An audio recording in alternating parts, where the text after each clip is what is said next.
One is actually the breakdown of the movie I Am Legend, Will Smith.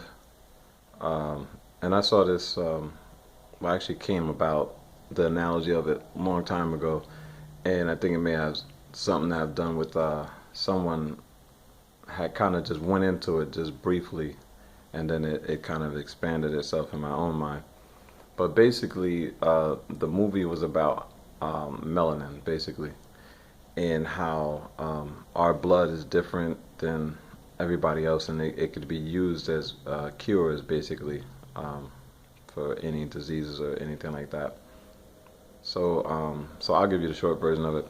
So basically, if you remember, some type of plague had broke out or something, and turned pretty much everyone into zombies, and the only one that was left was Will Smith, and um, and I think there's some girl that he was in the movie with. I think there was, of course, him and the dog. And in the end, they were trying to break into the laboratory, and he was trying to tell them that, wait, I could save you.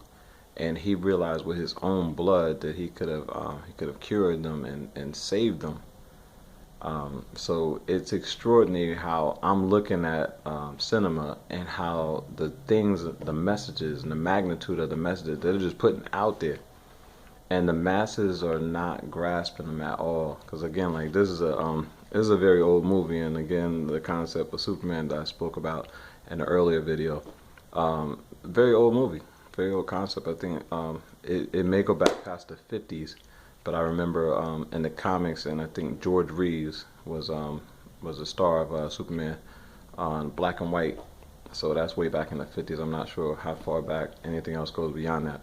But again, I Am Legend, that movie, I can't remember the exact year, but again, it wasn't recent. So the fact that they're showing the masses all these messages and hidden subliminals, and that they can't pick up on their own power within their own selves, because most people are relying on the power of a deity and giving all the glory and thanks to a prophet or something like that.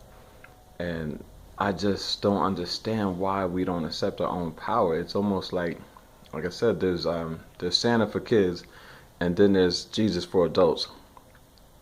Parents go around working their butts off and buying all of these gifts and everything that the children want, and giving it to them, and not giving themselves the credit, not even allowing their children to take in the fact that, I'm out here working and I'm away from you all day because I'm working. I have to do this to get all the things that you want. So I think there would be a better relationship between parent and child if they understood that at a young age, instead of having to actually get that first job and start trying to buy things, see how costly things is, and the time of hours you got to put in to accumulate to get the things that you want. I think that would be great for that child. And again, that's why it's set up the way it is, because they don't want to raise totally independent, critical thinking society members. They want you to be conformist and controlled and as docile as possible.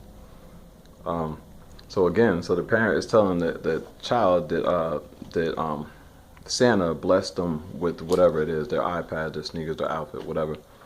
And then at the same time, you got the parent still not willing to give themselves any credit. All the glory must go to Jesus or Muhammad or whoever you believe in. When they physically know that when that alarm go off in the morning, like 5 o'clock, you do not feel like getting up. When it go off, everything just plays in your mind like a mental tape. Oh my God, I gotta get up. I gotta go in the office. I gotta deal with these people again. My boss been on my ass, or I gotta finish this project, blah, blah, blah. Like, no one in their right mind likes their job, no matter how many posts I read that say, oh, thank God for my job, or what would I be without my job? But at the same time, I have the same beliefs that Jesus is my provider, and I'm nothing without him. All the glory for everything. This card I just got goes to God, glory to Jesus. The house I just bought, glory to God, glory to Jesus. I've never seen any of their names on the contract that you sign. You personally sign. You know, if your credit effed up, you won't obtain any of these things that you're giving the glory away for. It is you. It is your power. So, of course, you might think I'm rambling and I went off the path, but no, I haven't. I was going back to tell you, the movie I Am Legend, like that's what that's about. It's about your own power. It's about knowing who you are. Like Will Smith knew who he was. He found out his blood was that potent. And this is the reason why our blood and our organs are stolen and harvested. And why they I've stopped doing it because I used to do it frequently. I used to give blood and brought into the whole thing that I was doing a great service and I was helping somebody who might need a transfusion or whatever it may have been, and I felt great about that because for some reason I've always had a hero complex because people tend to always have bullied me and treated me different because I was different, and as a child it was a problem for me.